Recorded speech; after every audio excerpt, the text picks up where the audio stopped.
আল্লাহ হচ্ছেন সর্বশক্তিমান। আল্লাহ শব্দটির উৎপত্তি কোত্থেকে এটি আমাদের জানার ইচ্ছা প্রায় সবারই। আল্লাহ নামটি ভাষাতাত্ত্বিকভাবে তিনটি শাখার সাথে জড়িত।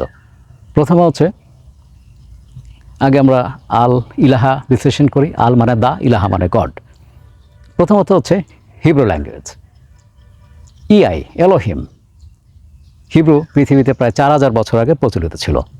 এরপরে এই শব্দটি চলে আসলো আরামাইক ল্যাঙ্গুয়েজে, জেসাস ক্রাইস্টের ল্যাঙ্গুয়েজ এটা, এবং এটা প্রচলিত ছিল খ্রিস্টপূর্ব 600 থেকে 900 সালের মধ্যে।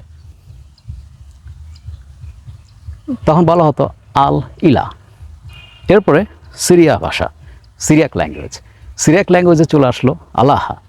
সিরিয়াক ল্যাঙ্গুয়েজ প্রচলিত ছিল খ্রিস্টাব্দ 100 শতকে। এবং এইভাবেই তিনটি ফরমেশনে আল্লাহ শব্দটি আরবিক ল্যাঙ্গুয়েজে স্থান করে নিয়েছে। যে ভাষাই বলি না কেন, সর্বশক্তিমান তো একজনই। আর তথ্যসূত্র হচ্ছে গিয়ে উইকিপিডিয়া থেকে। ধন্যবাদ।